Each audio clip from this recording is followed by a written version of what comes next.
Amir a 10 ans et va à l'école au Moyen-Orient.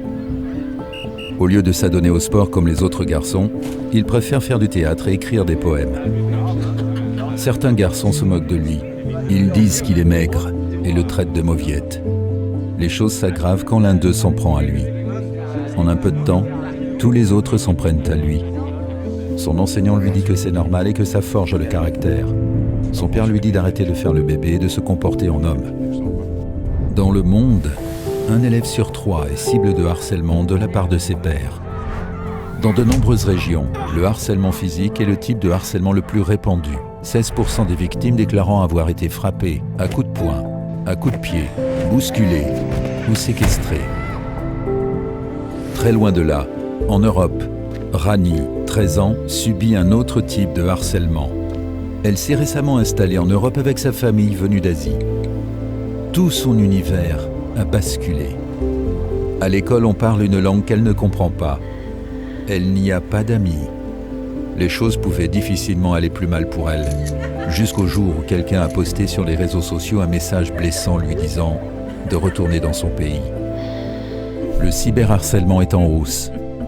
L'origine ethnique, la nationalité ou la couleur de peau constituent le deuxième motif de harcèlement le plus répandu. Le premier est l'apparence physique. En Afrique australe, Kaya, 16 ans, est chaque jour harcelée à cause de son apparence. Ses parents sont pauvres, ils n'ont pas les moyens de lui acheter des chaussures ou un nouvel uniforme. Chaque jour, elle marche des kilomètres pour se rendre à l'école.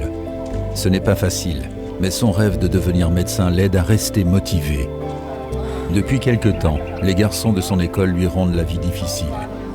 Ils l'attendent le long du chemin, font cercle autour d'elle et lui lancent des remarques grossières sur son apparence.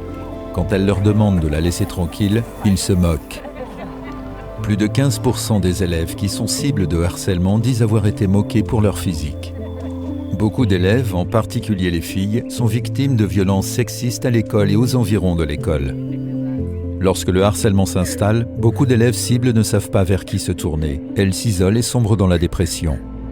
Elles ont du mal à se concentrer en classe, elles commencent à manquer des cours et parfois finissent par abandonner l'école. 42% se sentent ostracisés à l'école, 63% ont hâte de passer leurs examens et même si elles sont bien préparées, elles obtiennent des résultats inférieurs à ceux de leurs pairs.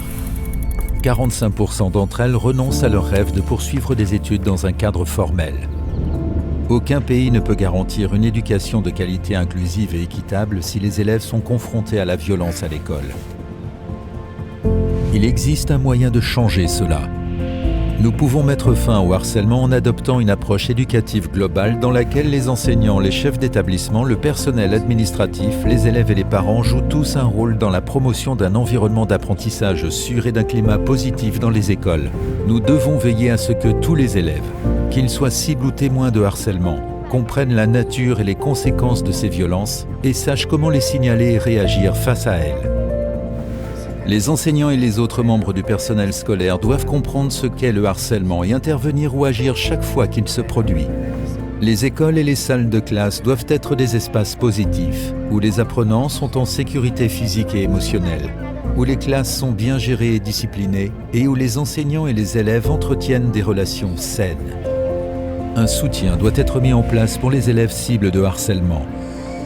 Nous avons tous un rôle à jouer pour assurer un environnement d'apprentissage où Amir se sent accepté par ses pairs, où les camarades de classe de Rani respectent la diversité et où Kaya puisse poursuivre son rêve de devenir médecin. Luttons ensemble contre le harcèlement à l'école.